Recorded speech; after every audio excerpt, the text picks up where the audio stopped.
নমস্কাৰ বন্ধুসকল, আমি বৰ্তমান আহি শ্ৰীসূৰ্য পাহাৰত থকা বাৰভুজা মন্দিৰত আহি উপস্থিত হৈছোঁ। আপোনালোকে বাৰভুজা মন্দিৰৰ এই এবাৰ যিটো ইয়াৰ প্ৰাকৃতিক সৌন্দৰ্য সেয়া উপভোগ কৰক। ইমান ধুনীয়া চৰাইৰ মাত, নিৰল নিস্তব্ধ। আপোনালোক ইয়াৰ পিছত আৰু বিভিন্ন ঠাই এনেকুৱাকৈ দেখুৱাম শ্ৰীসূৰ্য পাহাৰৰ, আপোনালোকে চাই যাওক। এইবাৰ আপোনালোকক শ্ৰীসূৰ্য পাহাৰৰ নৌকা বিহাৰলৈ লৈ যাব বিচাৰিছোঁ। এয়া চাওক, নৌকা বিহাৰ কৰি থকা দেখিবলৈ পোৱা গৈছে শ্ৰীসূৰ্য পাহাৰৰ এই পুখুৰীটোত। ইয়াত কিজানি পৃথিৱীৰ ভিতৰত সকলোতকৈ বেছি শিৱলিংগ থকা ঠাইখনে শ্ৰীসূৰ্য পাহাৰ। এয়া প্ৰাকৃতিক সৌন্দৰ্য চাওক আপোনালোকে, কি ধুনীয়া গছ গছনিৰে আবৃত, চৰাই চিৰিকটিৰ মাত। এয়া আপোনালোকে সৌন্দৰ্য চাওক। ইয়াত প্ৰাচীন ঐতিহ্যৰ যিবিলাক ভগ্নাৱশেষ এই শ্ৰীসূৰ্য পাহাৰতেই আছে। ইয়াত আপোনালোকে ফটো উঠিবলৈ আহিব পাৰে। বিশেষকৈ এইবিলাক চাওক, ইমান ধুনীয়া সৌন্দৰ্য।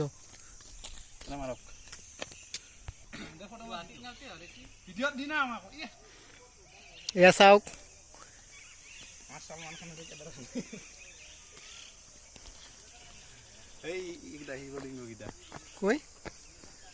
এইখিনি জেগা সেইদৰে আপোনাৰ শিৱসাগৰৰ যি আছে কি আছিলে কেইটা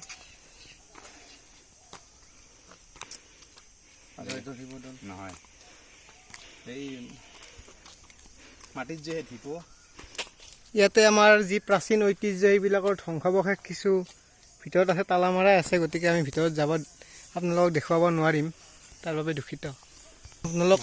আপোনালোকক দেখাই আছোঁ এইবিলাক সূৰ্য পাহাৰৰ দৃশ্য।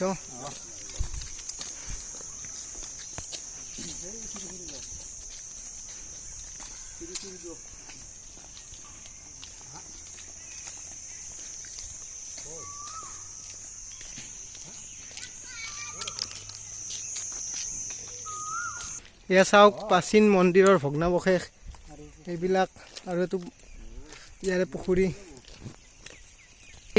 এই ঠাইডোখৰত দেখি এনেকুৱা লাগিছে যেন ইয়াত আমাৰ আগত যিবিলাক ৰজা মহাৰজাই মানে যিবিলাক সদন বহিছিল, অৰ্থাৎ ৰাইজৰ মাজত যি বিচাৰ কৰাৰ ব্যৱস্থা, সেনেকুৱা গছৰ তলত বা বিভিন্ন এনেকুৱা মানুহ বহুৱাই এনেকুৱা কৰা সেনেকুৱা ঠাই যেন লগা দেখিবলৈ পোৱা গৈছে এই ঠাইখিনি।